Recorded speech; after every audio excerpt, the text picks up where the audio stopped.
welcome back. So, before we get started today, I want to tell you a little about where we're going in this episode because this episode is going to be a little different. I'm going to take you behind the scenes of how the mind method has evolved over the last 11 years from something I created to help people transform their individual lives into what has now become the Mind Method Academy and work that's moving into organizations and training coaches around the world. And so, as I've been reflecting on this journey, I've been thinking about the most important lessons that this 11 years have taught me about how transformation actually happens. And these are lessons that completely changed the way that I live my own life. And they become foundational to everything that we now teach inside of the Mind Method Academy. So I'm going to share all 7 of these lessons today. And at the end, I'm going to share what I believe is the most important insight of all. And that is one intention that I believe should come before every other intention you have for your life. So I also want to tell you why I believe this work is becoming even more important right now as we enter the world of being radically transformed by AI. Because I think we're standing at the beginning of an extraordinary shift in what it means to be human and what is going to matter most about us in the future. And so, strangely enough, I think the last 11 years of the Mind Method have been preparing us for exactly this moment. So I created the Mind Method 11 years ago. And when I look at where it started compared to where it is today, I sometimes can't quite believe the whole journey. So it began as a method to help individual people understand the voice in their heads and the patterns that keep them stuck and the identity that they had unconsciously built around that voice. And this is now evolved into something that is so much bigger. And the Mind Method Academy represents the important evolution of the work itself.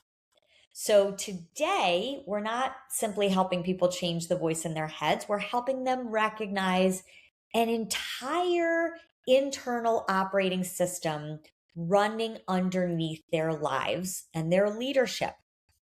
And we're teaching them how to shift from a default operating system into a more adaptive way of operating. So we're certifying coaches around the world through our ICF accredited coach training program so that they can bring this work into their own communities and organizations and working with clients.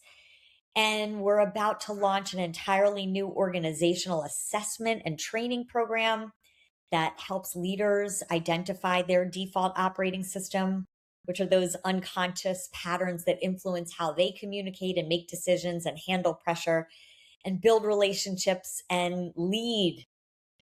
So today, I want to share with you some of the most important things from this 11-year journey that I've learned.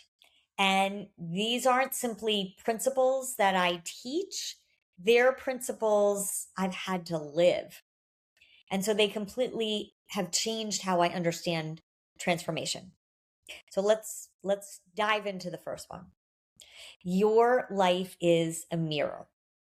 Your life doesn't move first. You move first. So we spend so much of our lives actually believing the opposite. When my business changes, that's when I'll feel more confident. When I make more money, I'll feel more secure. When this relationship changes, I'll feel loved. When my children are okay, I'll relax. Right? When I know what's going to happen, I'll stop worrying. When I finally achieve the thing, that's when I'll become the person that I'm meant to be. But transformation works in the opposite direction. The story changes when you change, not before. And I've experienced this repeatedly. So there have been moments where I've had to let go of something that was working before I had proof that the next version was going to work. So all those years, of the mind method being primarily for people who wanted to dethrone their inner critic was powerful. It changed people's lives. But eventually I could feel something else wanting to emerge. The certification program, corporate work, the academy, and allowing that next evolution meant loosening my grip on the identity I had also created. And that is terrifying if I'm in what I'm calling my default operating system. Because that default operating system knew how to be the person I used to be. It didn't know how to be the person that I needed to be to usher in everything that was coming. And when we are in that default operating system, unfamiliar gets interpreted as threatening. So I had to learn something over and over and over that I now teach constantly. And that is, don't mistake unfamiliar for unsafe. Because sometimes the next version of your life can't appear until you're willing to stop requiring your current life to prove to you that it's safe to become the person who can create that version. So that leads us to the second lesson. Your nervous system has an enormous influence on what you're capable of receiving and sustaining. This is way more than your goals. You can write a goal down. You can even say you're going to build it. You can say all the affirmations. You can put it on your vision boards. You can create the strategy for that goal. But if success feels threatening to your nervous system, you're going to unconsciously resist it. If visibility feels threatening, or intimacy feels threatening, or uncertainty feels threatening, right? If disappointing someone feels threatening, you're not going to be able to usher in that new life. You'll hide, you'll create distance, you might over control, you might keep abandoning yourself so that everybody else can stay comfortable. So we don't simply move towards what we consciously say we want. We actually repeatedly move towards what our nervous system has learned feels safe and familiar enough to tolerate. So I know this all too well. We don't get rid of that default identity. My nervous system still braces for imaginary threat. It still tries to drag me into worst case scenarios. And it definitely gets uncomfortable when it senses the possibility of judgment or rejection.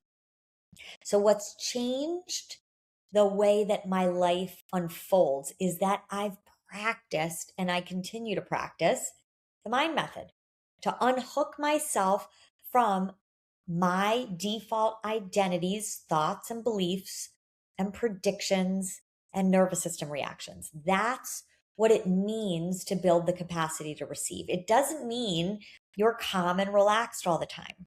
It means you can recognize when you've been swallowed up by that default operating system again. And instead of allowing it to determine what you do next, you can create enough space to consciously choose differently. So transformation is not about changing your circumstances. It's actually about expanding your capacity to remain present inside circumstances your old identity doesn't yet know how to navigate.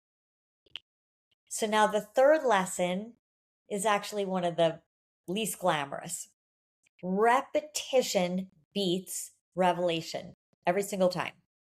So we love breakthroughs. I've been a psychotherapist and a coach and immersed in transformational work for decades. And human beings love that moment when something suddenly makes sense. Oh my God, I get it. That's why I do this. And that insight is wonderful. But knowing why you do something isn't the same as not doing it. So one insight that you practice every day, just one, can transform your life more profoundly than 10 breakthroughs that you never embody. Now, that's why it's called the mind method. It's a practice. You notice, you investigate, you neutralize, you design from a new operating system. And then tomorrow, you do it again. So transformation is not this one giant moment where you finally become somebody new. It's thousands of tiny moments when the old identity says, do what we've always done, and you choose something different. So that leads directly to lesson number 4. You are voting on your identity every day. So your thoughts, your emotions, and your behaviors are actually casting votes for your identity every single day. Every time you avoid a conversation, you're casting a vote. But every time you speak, when that default operating system tells you to stay quiet, you're casting a different vote. Every time you compare yourself to someone, you're casting a vote. Every time you trust yourself without needing everyone else's approval, you're casting a different vote. Every time you try to control an outcome because uncertainty feels so intolerable, you're reinforcing an old identity. But every time you notice that impulse and choose to remain present anyway, now you're reinforcing a different identity. Now, this is why small moments matter so much, because you're constantly teaching your mind and body, this is who we are now. Number 5 is something that I've come to understand over time.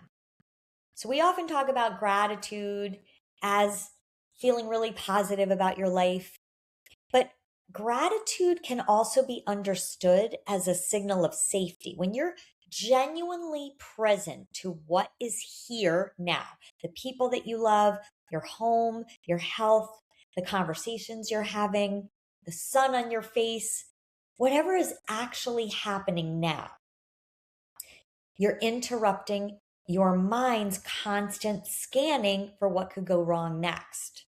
So you're reminding your nervous system, in this moment, I'm here. In this moment, I don't have to solve tomorrow. So gratitude isn't pretending that life isn't difficult. It's not denying that there's fear.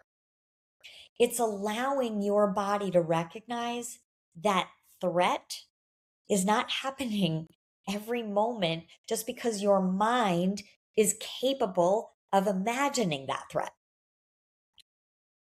So number 6, you cannot consistently outperform your self-image and your self-concept. You can temporarily force yourself beyond it. You can hustle beyond it. You can discipline yourself beyond it. But eventually, we tend to recreate what matches what we believe ourselves to be. Now, this is why identity work matters so much. If underneath everything is, I'm the person who has to prove myself, or I'm the person that's responsible for everybody, or I'm the person that has to know, or I'm the person that can't disappoint people, or I'm the person that has to stay in control. You can change jobs, you can change relationships, you can build businesses, you can change your circumstances, but you're still going to keep recreating the same internal experience. Different scenery, but the same old default operating system. Which leads us to number 7. Nothing changes because you finally feel ready.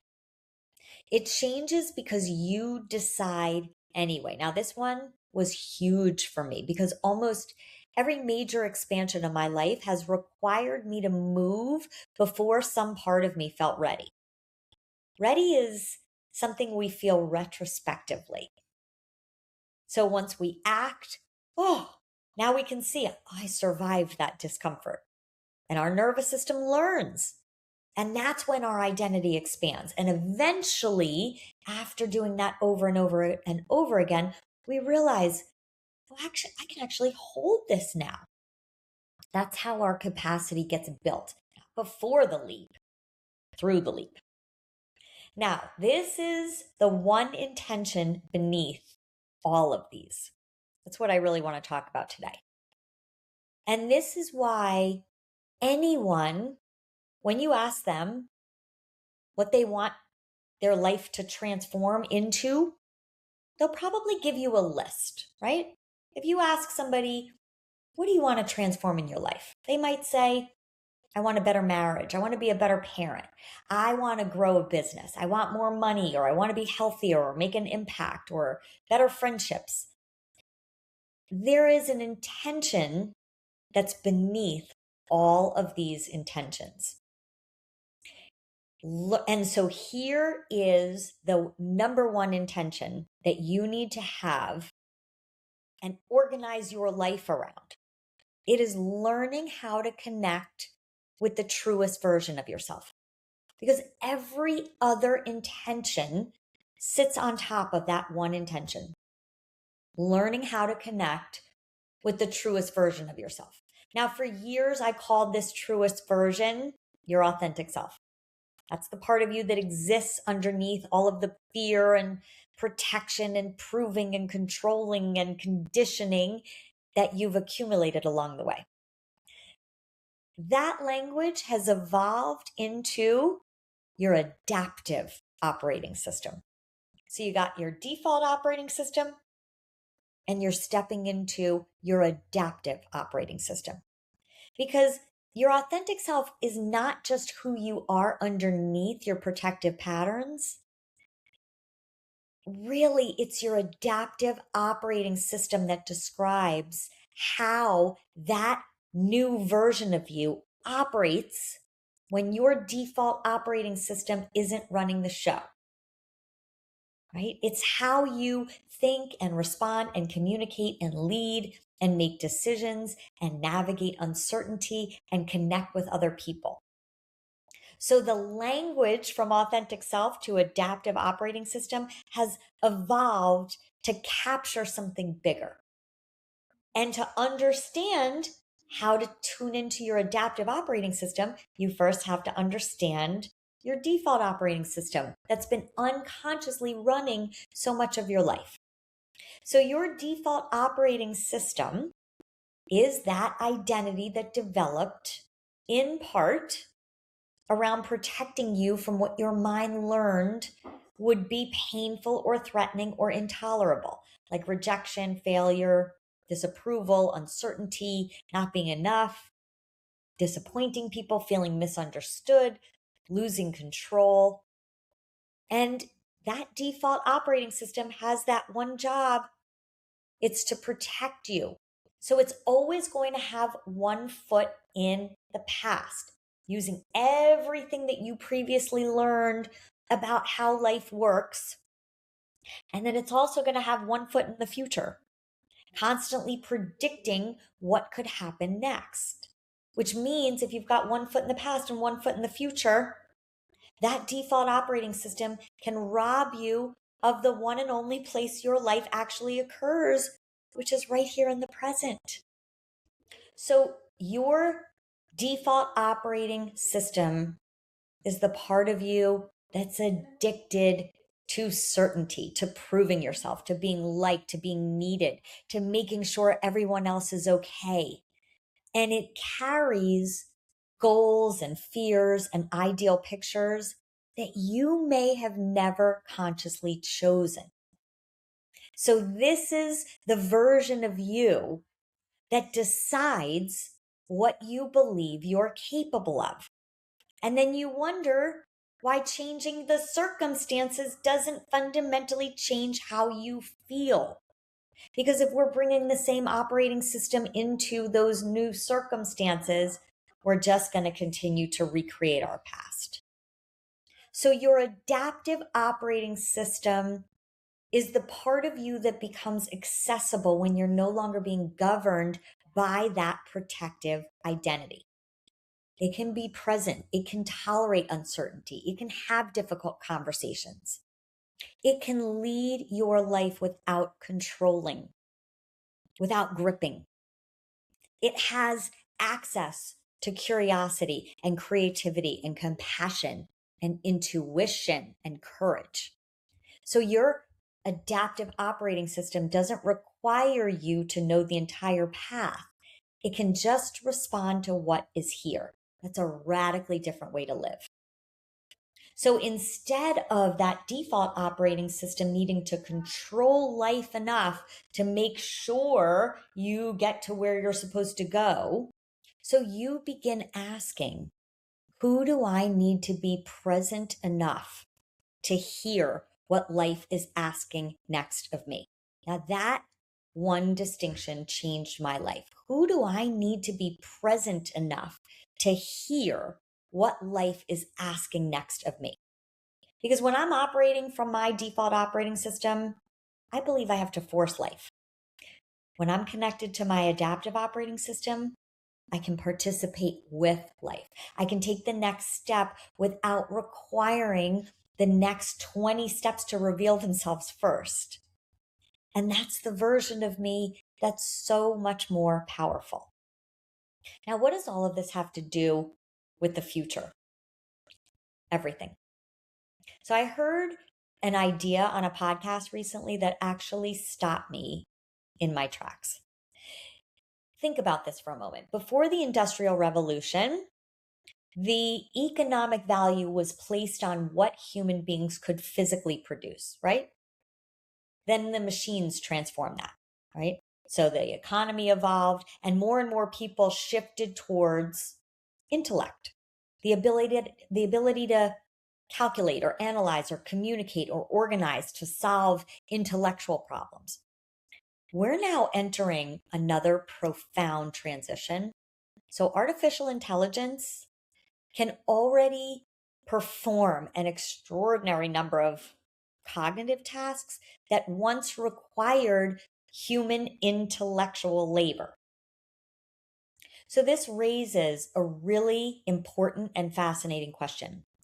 As machines become increasingly capable of doing what we once thought made human beings uniquely valuable, what becomes more valuable about being human? And I believe part of the answer is exactly what we've been building for these past 11 years. It's access to what emerges when human beings are deeply connected to themselves and one another. It's the ability to sit across from another human being and actually feel them. It's the ability to hold the complexity that makes us human. It's the ability to lead people through uncertainty without pretending that we all know what's coming next. So AI is going to dramatically increase what human beings can do, which may make who human beings can be even more important. That's why I believe the work we're doing at the Mind Method Academy is arriving at exactly the right moment, because the next revolution might be an internal revolution. When you practice the Mind Method, you're learning to recognize when your protective identity has taken over. You're learning to notice what's happening in your body. You're learning to stop treating every uncomfortable emotion as something that needs to be escaped. And so slowly you create the internal space to access something that's been there all along. And that is your intuitive and emotional intelligence. That is your adaptive operating system. So when you learn how to operate your life from that place, other people feel it. Think about the people you've encountered who are genuinely grounded, right? They don't need to prove themselves. They don't need everyone to agree with them. You can feel their presence, almost like a tuning fork. Their nervous system changes the room. Their presence gives other people permission to become more present. So I want you to imagine what happens when leaders learn to do that, when coaches learn to teach other people to do that. That is not simply personal development, that's culture change. And ultimately, I think that's the revolution that we're standing at the beginning of. See, so much of our history has been organized around keeping human beings separate. Me versus you, my success versus yours. Protect yourself, prove yourself, control the outcome, make sure you're enough. But underneath those protective identities, we are so much more alike than we are different. We all want to belong. We all want to love. We all want to matter. We all want to contribute. We all want to feel connected. So the next evolution is about removing enough of what we've accumulated so that we can finally access more of what was already there to begin with. So I'm starting to see the mind method in an entirely different way. We're training individuals to recognize their entire default operating system, and we're developing leaders who can access their adaptive operating systems, especially under pressure. And we're certifying coaches around the world who can bring the mind method to other people. So organizational culture is really a collective expression of how people operate. So when you change the operating system, you change the conversations, you change the decisions, you change the behaviors. So I believe this work is becoming more relevant as our technology accelerates. So the question alongside of what will AI be capable of, the question becomes, what will human beings become capable of when we're no longer governed by the same identities that have kept us protecting and proving and controlling and being separate? So I am so excited for more and more people to learn about their default operating system, to recognize the identity that's been running their life, and to discover who they are when that default operating system is not running the show. That's what the Mind Method is here to do. Thanks for tuning into today's episode.